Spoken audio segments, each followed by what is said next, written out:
Assalamualaikum warahmatullahi wabarakatuh. Salam sejahtera bagi kita semua. Shalom Aleichem, Om Swastiastu, Namo Buddhaya, dan salam kebajikan. Luar biasa, sungguh luar biasa, heboh. Di perut bumi Indonesia, tepatnya di Nusa Tenggara Barat, di kecamatan bernama Hu'u, Kabupaten Dompu, telah ditemukan potensi sumber daya tembaga dan emas. Diperkirakan sumber daya mineral ini memiliki potensi lebih dari 2 miliar ton. Bayangkan, 2 miliar ton. Adalah Presiden Direktur PT Sumbawa Timur Mining, BD Evans, dalam konferensi pers Kamis 21 April 2022 menyebut perkiraan potensi sumber daya mineral per Desember 2021 memiliki total potensi sumber daya mineral tertunjuk sebesar 1,1 miliar ton dan total potensi sumber daya mineral tereka sebesar 1 miliar ton. Kalaulah ini nyata adanya, Indonesia bakal kaya raya gemah ripah loh jinawi. Tidak salah kalau kelompok musik legenda Indonesia Koes Plus menciptakan lagu Kolam Susu. Orang bilang tanah kita tanah surga, tongkat kayu dan batu jadi tanaman. Orang bilang tanah kita tanah surga, tongkat kayu dan batu jadi tanaman. Jadi kalau benar, bakal ada satu lagi pertambangan mineral kelas dunia di Indonesia setelah Freeport. Tapi saya pribadi berharap kabar gembira ini bukan hoak seperti yang terjadi hampir 25 tahun yang lalu. Tentunya kita masih ingat dengan skandal emas BRIEX di Busang, Kalimantan Timur yang menghebohkan. Skandal BRIEX ini bahkan disebut sebagai yang terbesar dalam sejarah investasi pertambangan emas dunia. Kisahnya bermula pada tahun 1993 saat seorang geolog asal Filipina, Michael de Guzman, menjelajah hutan Kalimantan. Keluar dari hutan, Guzman menghebohkan orang banyak bahwa ada jutaan ton emas tertimbun di hutan Kalimantan yang siap ditambang. Dalam kurun waktu 3 tahun, Guzman memproduksi ribuan sampel emas.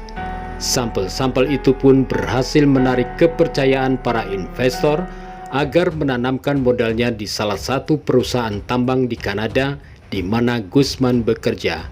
Seketika itu juga, saham perusahaan BRIEX meroket di pasar saham dan jadi buruan para investor. Pada tahun 1995, BRIEX melalui Guzman mengklaim cadangan emas yang terkandung di lahan Busang itu berjumlah sekitar 30 juta ounce dan terus meningkatkan potensi cadangan emas di lahan tambang tersebut setiap tahunnya. Bahkan pada tahun 1997, BRIEX mengumumkan cadangan emas di tempat tersebut berjumlah 70 juta ounce. Memang dasar otak penipu. BRIEX melalui Guzman mulai membayar penduduk lokal untuk emas yang didulang dari sungai. Selama 2,5 tahun dia menggunakan cara tersebut. Hipotesa cadangan emas di BRIEX terus naik seiring dengan harga sahamnya. Nilai jual saham di BRIEX melesat pesat di bursa saham Alberta hingga ke level $200 Kanada.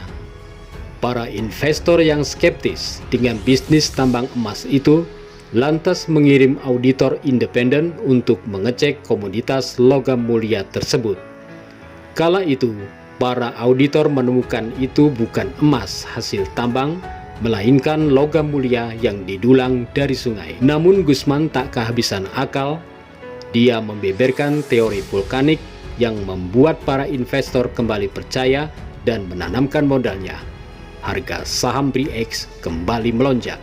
Untung besar yang didulang dari Kalimantan tersebut lalu mengundang kecurigaan Soeharto yang kala itu menjabat sebagai Presiden Indonesia. Bahkan, 2 anak Presiden Soeharto, Sigit Haryo-Yudanto dan Siti Hardianti Rukmana pun tergoda dengan legitnya proyek Busang.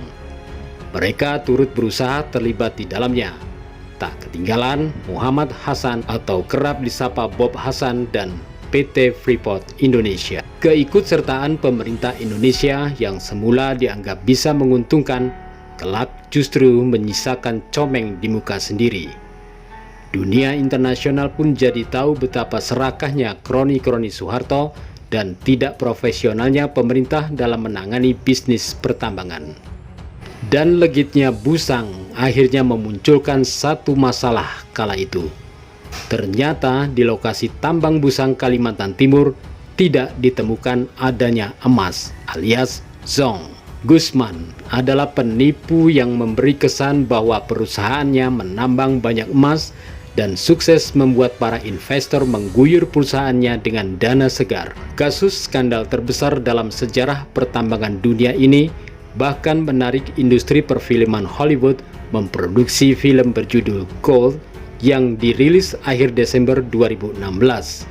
Sayangnya, film yang digadang menghabiskan budget 20 juta dolar Amerika ini justru tidak satupun yang mengambil lokasi di Indonesia, melainkan di Thailand dan Filipina.